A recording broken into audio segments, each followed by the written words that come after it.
Edgardo was exhausted. His feet dragged along the dirt on his walk home. He'd gotten no sleep, and stress was getting the best of him. Some of his cattle were ill, and he worried their condition would only decline. He thought that day couldn't get any worse. But when a shadow fell upon them and his friends screamed, he knew today wasn't going to be a normal day. And when he looked up, he couldn't believe his eyes. Most days it was just Edgardo and his cattle. He tended them, fed them, ensured they were healthy and safe. The ranch spanned for acres across Lancupe, Argentina. The only human contact he had most weeks was his friend, who helped every now and again. For the most part, he liked being with animals over humans. Then one day he woke up to a strange noise coming from outside his home. Edgardo carefully opened his front door and stepped onto his porch. He was used to wild animals passing. Every now and again, they would try to find their way into the barn and steal some food. The wood groaned beneath his feet. He waited. Nothing. Just as he was about to go inside, he heard the noise again. This time he walked down the steps and discovered a creature hiding behind his bush. But when he saw what it was, he gasped. The creature was about the size of a turkey, with gray fluff surrounding its body and a small bald head. It looked like a prehistoric creature. Edgardo paused. If this was just the baby, he didn't want to see its mother. Was it a bird? A chicken with alopecia? Of all the possible answers, he never expected this one. The chick that was staring at him was a young condor, a new world vulture. These animals usually prefer to reside in windy areas where they can glide easily through the strong winds. Edgardo knew the sighting was rare, and he made sure to keep his distance. But then it began to cry. Was it hungry? Hurt? Against all his better judgment, he looked closer. Then he made a shocking discovery. As Edgardo approached the young bird, it attempted to flee. However, a limp prevented it from doing so. It hobbled a few steps, but then squawked and collapsed. He bent down and placed a hand on its back. Maybe if it trusted him, it would let him take a look, but he never thought this would happen. Edgardo immediately went online to find the best specialists of birds of prey.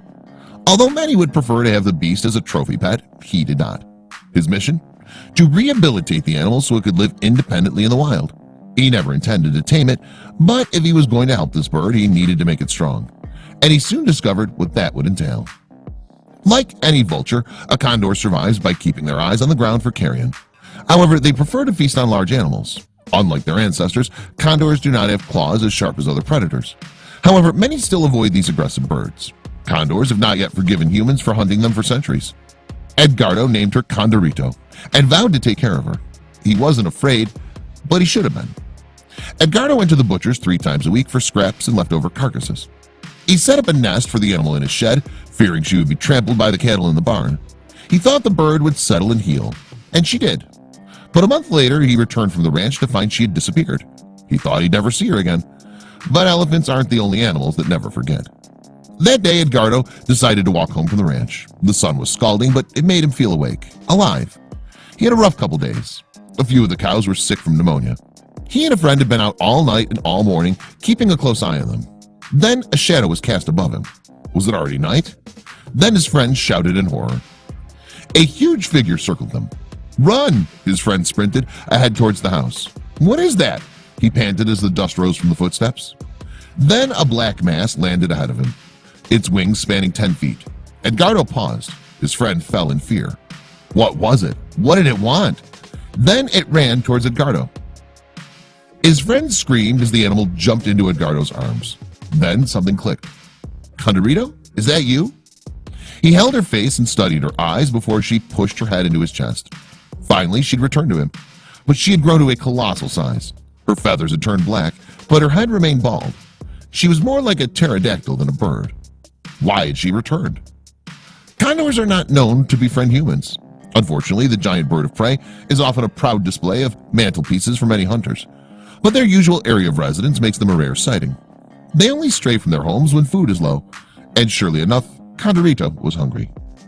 Condorito began to investigate her old home while Edgardo's friend ran to the house to retrieve some raw steak that they'd been saving for dinner. She'd taken a long trip from the mountains to get there, so was without a doubt famished. She was going to love this T-bone, but as he closed the fridge, he heard Edgardo shout. When he returned, they had both vanished. He grabbed his phone and ran. Where had he gone? Was Edgardo in trouble? How could they defend themselves against a creature known to be aggressive towards humans? They had no chance against the giant bird. Then he heard the cows grunting. He sprinted towards the barn. Edgardo was sat in the dirt beside Condorito by the cattle barn. She pushed her head towards him. requesting a rub as they basked in the hot sun. Her wings spanned wider than he was tall, and although his friend was frightened, Edgardo wasn't. He knew she'd just come back to check in. But the story doesn't end there. Edgardo went on to share the story of Condorito online, where he received hundreds of likes and comments. Many praised his brave nature to touch the notoriously hostile animal, sharing their own scary experiences with the birds in the wild. Others criticized his action, accused him of taming the bird for his own amusement. But Edgardo had his own say on the matter. Edgardo shared that the experience brought him to tears. His aim was always to reintroduce Condorito back into the wild. After the young chick disappeared overnight, he never expected to see her again. Her expression of gratitude is something that's never been documented before with wild condors. But there have been plenty of other cases with different animals.